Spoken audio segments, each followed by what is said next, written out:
Hello, मैं अमरेंद्र कुमार। स्वागत है आपको निर्माण अड्डा में। चलिए, आज हम स्टार्ट करने जा रहे हैं मिशन बीपीएससी 72 का टेस्ट नंबर 4।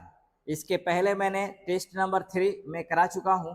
मेरा उम्मीद है, मैं बार बार आपको से बता रहा हूं कि जब तक 72 बीपीएससी का एग्जाम नहीं हो जाता है तब तक डेली एक सेट में लेकर के आऊँगा और आपसे उम्मीद रखूंगा कि आप इसको अच्छा से एक एक क्वेश्चन को डिस्कशन करें, क्योंकि ये 72 के एग्जाम के पर्पज से सबसे महत्वपूर्ण प्रश्न होने वाले हैं। तो चलिए स्टार्ट करते हैं। इसमें पहला नंबर जो प्रश्न है कि मार्च 2026 में ईरानी युद्धपोत IRIS देना के डूबने के संदर्भ में निम्नलिखित कथनों पर विचार करें।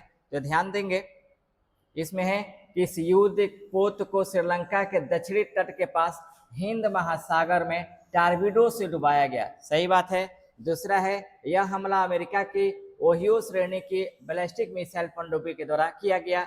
ये गलत है, यानी आंसर हो जाएगा इसमें, क्योंकि कह रहे कि इनमें से कौन सा कथन सही है, तो आंसर हो जाएगा इसमें एक का ए नंबर आंसर हो जाएगा। उसके बाद है दो नंबर है कि हाल ही में लद्दाख के लेह में आयोजित इसरो का मिशन मित्रा निम्नलिखित में से किससे संबंधित है। तो ध्यान देंगे, ये जो संबंधित है वह मानव अंतरिक्ष मिशनों हेतु चालक दल की प्रतिक्रिया के अध्ययन के लिए अंतरिक्ष उड़ान है ना, यानी 2 का आंसर बी नंबर होगा। उसके बाद 3 नंबर है कि मसान नदी के संबंध में निम्नलिखित कथनों पर विचार कीजिए। यह मुख्यतः पश्चिमी चंपारण जिले में होकर बहती है। सही है। दूसरा है, यह नदी नेपाल सीमा के निकट शिवालिक श्रेणी से मिलती है। ये भी सही है। तीसरा है, यह गंडक नदी की एक प्रमुख सहायक नदी। ये गलत है। और प्रश्न कह रहा है कि सही कोड का पहचान करें, तो आंसर हो जाएगा आपका 1 एवं 2, यानी 3 का ए नंबर आंसर होगा। चौथा नंबर है कि ISFR 2023 के अनुसार निम्नलिखित में से कौन से कथन सही है। अब ध्यान देंगे, इस कथनों में कह रहा है कौन सा कथन सही है। तो कृषि वानिकी तथा TOF दोनों मैग्निफेरा इंडिका सर्वाधिक प्रचलित प्रजाति है। सही बात है।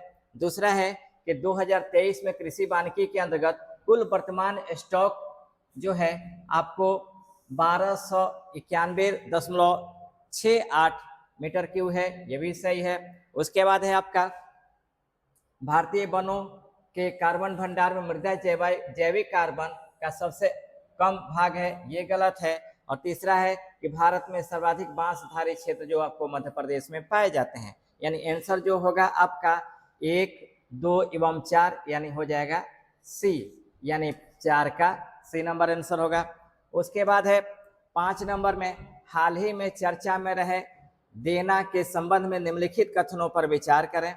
यह भारत का पहला अनुमोदित डेंगू टीका है। सही है। यह एक टेट्रावैलेंट टीका है जो 4 से 60 वर्ष आयु के व्यक्तियों के लिए अनुमोदित है। यह भी सही है। तीसरा है, यह संचरण अवरोधक टीका है जो डेंगू संक्रामक को पूर्णतः रोक देता है ना, यानी ये गलत है। यानी आंसर होगा 1 एवं 2, यानी आपका 5 का ए नंबर आंसर होगा। 6 नंबर में है कि हाल ही में किस देश ने डिजिटल ह्यूमन AI जनित आभासी प्राणियों की निगरानी हेतु मसौदा नियम जारी किए, जिनमें अनिवार्य AI कंटेंट लेबलिंग और नाबालिगों के लिए आभासी अंतरंग संबंधों पर प्रतिबंध लगा दिया है। तो ये आंसर होगा आपको चीन, यानी 6 का सी नंबर आंसर होगा। उसके बाद है 7 नंबर, अंतर्राष्ट्रीय प्रवासन संगठन द्वारा जारी विश्व प्रवासन रिपोर्ट 2026 के संदर्भ में निम्नलिखित कथनों पर विचार करें। तो यह मध्य 2024 तक 30.4 करोड़ लोग अपने जन्म के देश से बाहर आ रहे थे, जो वैश्विक जनसंख्या का 3.7% है। दूसरा है कि भारत प्रवासियों का सबसे बड़ा मूल देश और विश्व का सबसे बड़ा रिमेंटेंस प्राप्तकर्ता हुआ है। यह भी सही है।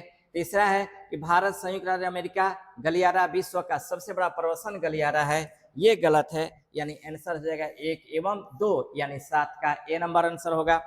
8 नंबर है कि भारतीय पत्रकारों आनंद RK और सुपर्णा शर्मा को इलस्ट्रेटेड रिपोर्टिंग एंड कमेंट्री श्रेणी में पुलित्जर पुरस्कार 2026 दिलाने वाला प्रोजेक्ट टेप्ट किससे संबंधित जांच पड़ताल था। तो याद रखेंगे, भारत में डिजिटल अरेस्ट घोटाले और साइबर अपराध से संबंधित। यानी 8 का बी नंबर आंसर होगा। उसके बाद आपका राष्ट्रपति द्वारा आपातकाल की घोषणा के निम्नलिखित में से कौन से परिणाम हो सकते हैं? तो ध्यान देंगे, राष्ट्रपति किसी भी राज्य के कार्यपालिका को निर्देश जारी कर सकता है, सही है। दूसरा है कि लोकसभा का सामान्य कार्यकाल बढ़ाया जा सकता है, दूसरा सही है। तीसरा है नागरिकों के सभी मूल अधिकार निलंबित किए जा सकते हैं, गलत है। चौथा है केंद्र और राज्यों के बीच वित्तीय संसाधनों के वितरण में परिवर्तन किया जा सकता है, सही है। प्रश्न कार्य के सही उत्तर का चुनें। तो आंसर हो जाएगा आपको 1, 2 एवं 4, यानी आपका 4, 8, 9 का ए नंबर आंसर होगा। 10 नंबर है कि भारत के राष्ट्रपति द्वारा अनुमोदित अधिमान सूची, जिसे टेबल ऑफ प्रेसिडेंट्स के अनुसार निम्नलिखित गणमान्य व्यक्तियों के उनके पद अधिमान के सही क्रम में व्यवस्थित, यानी कह रहा है कि पद के अनुसार भारत में जितने पदाधिकारी हैं उनके क्रम के अनुसार क्रम क्या है। तो ध्यान देंगे, सबसे पहले आ जाएंगे आपका अपने अपने राज्यों के राज्यपाल, अपने अपने राज्यों के राज्यपाल। दूसरे नंबर में पूर्व राष्ट्रपति, तीसरे नंबर में उप प्रधानमंत्री और चौथे नंबर में आपको भारत का मुख्य न्यायाधीश, यानी 2, 3, 4, 1 है ना, यानी आंसर हो जाएगा आपका 10 का बी नंबर। उसके बाद है आपका 11 नंबर, उच्च न्यायालय के किसी न्यायाधीश को हटाने का प्रस्ताव स्वीकार करने के लिए कितने सांसदों के हस्ताक्षर का आवश्यक है? याद रखेंगे, लोकसभा के 100 सदस्य, राज्यसभा के 50 सदस्य, लोकसभा के 150 सदस्य, यानी उपयुक्त में से एक से अधिक आपका आंसर हो जाएगा, यानी 11 का डी नंबर होगा। उसके बाद 12 नंबर है कि राष्ट्रीय पिछड़ा वर्ग आयोग से संबंधित निम्नलिखित में से कौन से कथन सही है? अब यहाँ कह रहा है कि नीचे दिए गए कूट का प्रयोग कर उत्तर चुनिए। याद रखेंगे, इसमें है कि यह एक संवैधानिक निकाय है, सही है। राष्ट्रीय पिछड़ा वर्ग आयोग एक संवैधानिक निकाय है। दूसरा, राष्ट्रीय पिछड़ा वर्ग आयोग अधिनियम 1993 में किया जा चुका है, सही है। तीसरा है भारत सरकार के सामाजिक न्याय एवं अधिकारिता मंत्रालय के सचिव आयोग के प्रमुख होते हैं, ये गलत है, यानी आंसर हो जाएगा आपका 12 का ए नंबर। 13 नंबर है आपका कि निम्नलिखित में से कौन सी राज्यसभा की अनन्य शक्तियां हैं? तो याद रखेंगे, राज्य सूची के किसी विषय पर कानून बनाने के लिए संसद को प्रतिनिधित्व कर सकते हैं, अनुच्छेद 349 के तहत। दूसरा है नई अखिल भारतीय सेवाओं का सृजन कर सकता है। उसके बाद है भारत के उपराष्ट्रपति का निर्वाचन कर सकता है, ये गलत है, यानी आंसर हो जाएगा 1 एवं 2, यानी 13 का आंसर हो जाएगा आपका ए नंबर। उसके बाद है 14 नंबर कि किसी श्रेणी का विवाद उच्चतम न्यायालय के आरंभिक क्षेत्राधिकार से आता है। किस श्रेणी का विवाद उच्चतम न्यायालय के आरंभिक क्षेत्राधिकार से बाहर है? तो याद रखेंगे, 2 या 2 से अधिक राज्यों के निवासियों के जो बीच होता है, ये आपको आरंभिक क्षेत्राधिकार से बाहर, यानी 14 का सी नंबर आंसर होगा। 15 है कि निम्नलिखित में से कौन सा कथन सही नहीं है? याद रखेंगे, उच्च अपवर्तनांक वाले माध्यम में प्रकाश तेज चलता है, ये गलत है, यानी 15 का ए नंबर होगा। 16 है किसी सेल के ईएमएफ यानी विद्युत वाहक बल के संबंध में निम्नलिखित कथनों पर विचार करें। यह इलेक्ट्रोडों के पदार्थ और विद्युत अवघटय पर निर्भर करता है, सही है। यह इलेक्ट्रॉन के बीच की दूरी पर निर्भर करता है, गलत। यह उपस्थित विद्युत अवघटय की मात्रा पर निर्भर करता है, गलत। यानी कह रहा है कि इनमें से कौन सा कथन सही है? तो क्वेश्चन आंसर हो जाएगा 1 नंबर, यानी 16 का ए नंबर आंसर होगा। उसके बाद है 17 नंबर कि रोज मेटल किसका मिश्र धातु है? तो याद रखेंगे, जो रोज मेटल है आपको बनता है BiPb और एस, बिस्मक से, इसको कहा जाता है बिस्मक से, और सीसा से, और आपको टीन है ना, टीन, ये ध्यान देंगे। ये आपका बनता है 17 का बी नंबर। उसके बाद है 18 है निम्नलिखित कोलाइडी विलयनों को उनके उदाहरण से मिलाइए। अब देखेंगे एरोसोल, इससे आपको बादल का निर्माण होता है। उसके बाद इमल्सन, इससे आपको इमल्सन, इसके बाद आपको मेयोनेज का निर्माण होता है। उसके बाद आपको जेल से जो निर्माण होता है आपका पनीर। उसके बाद आपका फोम, ये आपका हो जाएगा बीप क्राउड, यानी आंसर होगा 2 4 1 3, यानी आंसर होगा इसमें 2 4 1 3, यानी आपको 18 का सी नंबर। उसके बाद है 19 नंबर, निम्नलिखित में से कौन से जंतु उभयलिंगी हैं? तो याद रखेंगे केचुआ, जोंक और स्पंज, ये तीनों उभयलिंगी है, तिलचट्टा नहीं है, यानी आंसर होगा आपको 19 का ए नंबर। 20 नंबर है कि पादप वृद्धि हार्मोन के संबंध में निम्नलिखित कथनों पर विचार करें। ऑक्सिन तने के वृद्धि को बढ़ावा देते हैं, सही बात है।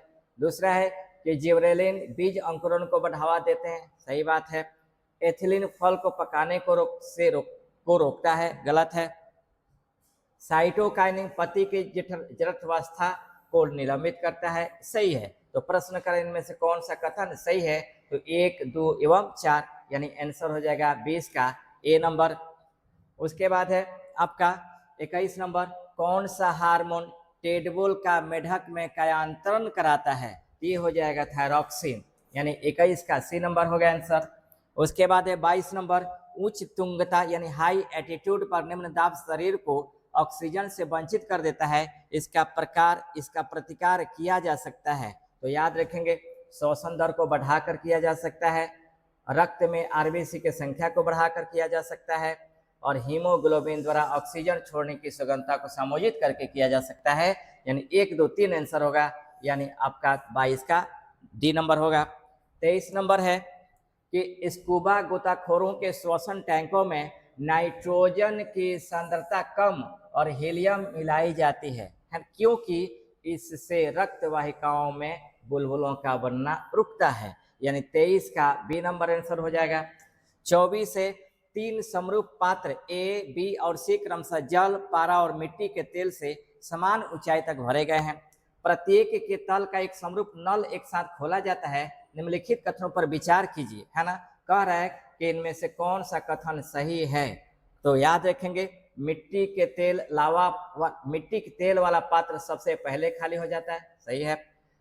बहिर्वाह की दर द्रव पर निर्भर करती है, ये भी सही है। और पारे वाला पात्र सबसे अंत में खाली होगा, ये भी सही है। 1 2 3 इन सही है, यानी आंसर हो जाएगा आपका 24 का डी नंबर।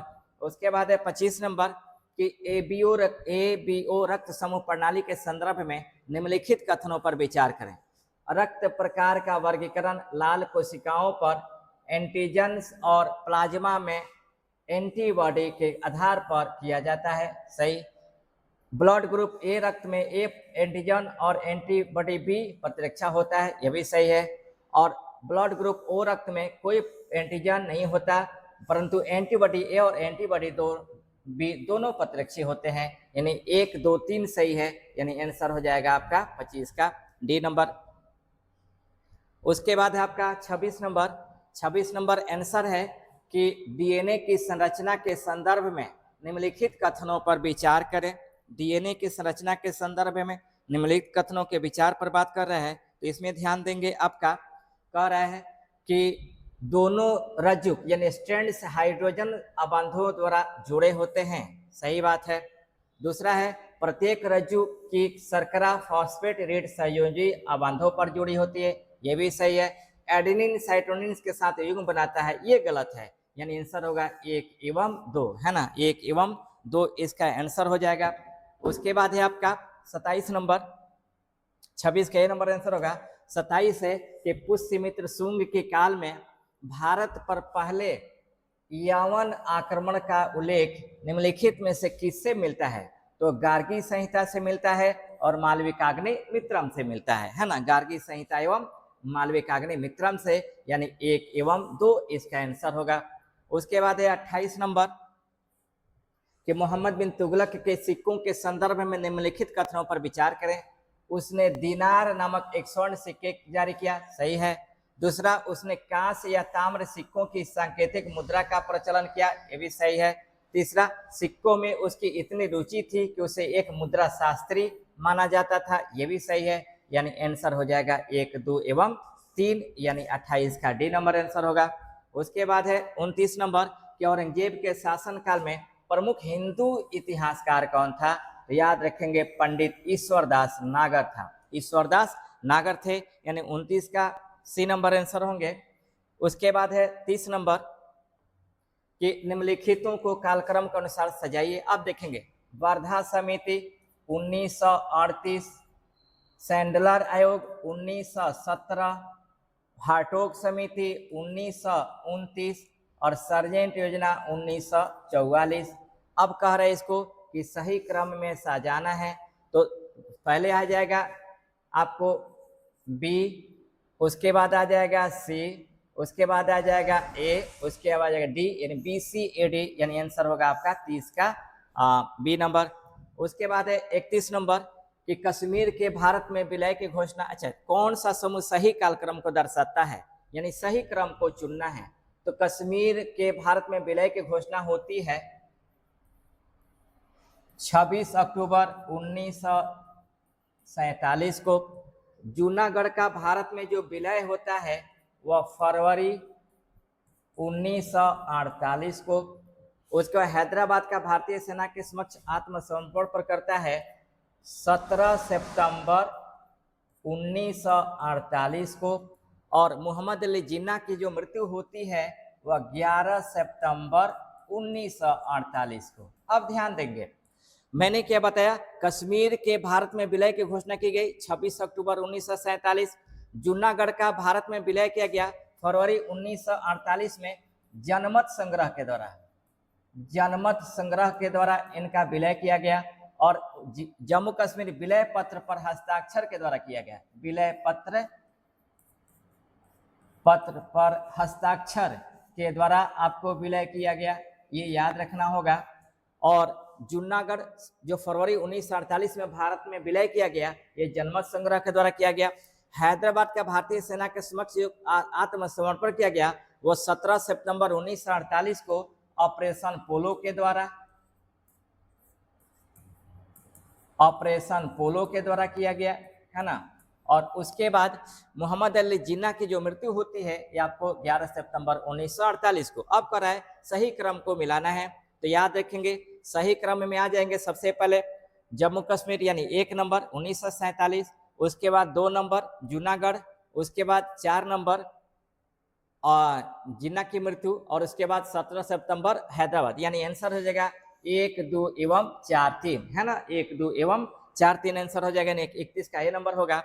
उसके बाद है 32 नंबर, प्रथम आंग्ल मैसूर युद्ध से पहले हैदर अली के विरुद्ध त्रिपक्षीय जो गठबंधन में शामिल थे वो कौन कौन थे, तो याद रखेंगे हैदर अली के अगेंस्ट में जो प्रथम आंग्ल मैसूर युद्ध के समय जो हैदर अली के अगेंस्ट में जो गठबंधन बने थे उसमें तीनों शामिल थे, अंग्रेज भी शामिल थे, हैदराबाद के निजाम भी शामिल थे और मराठे भी शामिल थे, यानी 1, 2, 3 हो जाएंगे, यानी आपको 32 का डी नंबर आंसर हो जाएगा।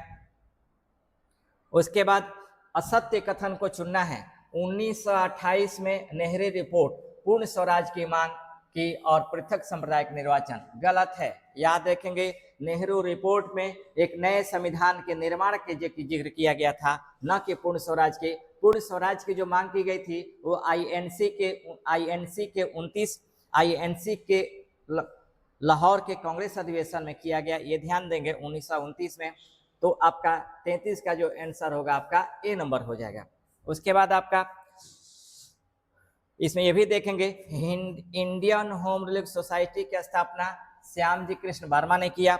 अनुशीलन समिति ने युगांतर नामक एक साप्ताहिक पत्रिका शुरू की थी और बर्लिन समिति का गठन 1915 में वीरेंद्र नाथ चट्टोपाध्याय और भूपेंद्र नाथ के द्वारा किया गया था, है ना। उसके बाद 34 नंबर में कि 1857 के विद्रोह के बाद अंग्रेजों ने सैनिक नस्लों के रूप में किन समुदायों से बढ़ चढ़कर सैनिक भर्ती किए थे, तो गोरखा, सिख और पंजाबी, यानी इन तीनों को किए थे, यानी आंसर हो जाएगा 1, 2, 3, यानी 34 का ए नंबर। 35 है सविनय अवज्ञा आंदोलन के दौरान बिहार में तारापुर में गोलीकांड कब हुआ था, तो याद रखेंगे 15 फरवरी 1932 को हुआ था, है ना। 35 का डी नंबर आंसर होगा। 36 है 1763 में पटना के ब्रिटिश फैक्ट्री किसने अधिकृत की, तो नवाब मीर कासिम ने किया था, नवाब मीर कासिम ने किया था। 36 का सी होगा आंसर। 37 नंबर है कि ग्रामीण जनसंख्या के अनुपात के अनुसार राज्यों का सही क्रम देखिए, तो याद रखें ग्रामीण जनसंख्या पूछ रहा है तो ग्रामीण जनसंख्या के आधार पे राज्यों का जो क्रम है हिमाचल प्रदेश, बिहार, असम एवं उड़ीसा, ये ध्यान देंगे। यानी जनसंख्या के दृष्टि से सबसे अधिक ग्रामीणों की जो संख्या होती है वह हिमाचल प्रदेश में है ना। और याद रखेंगे नगर की तरफ से देखें कि सबसे अधिक नगरों में रहने वाली जनसंख्या जो है वो महाराष्ट्र में है और प्रतिशतता में गोवा में हो जाएगा। यानी 37 का बी नंबर आंसर हो जाएगा।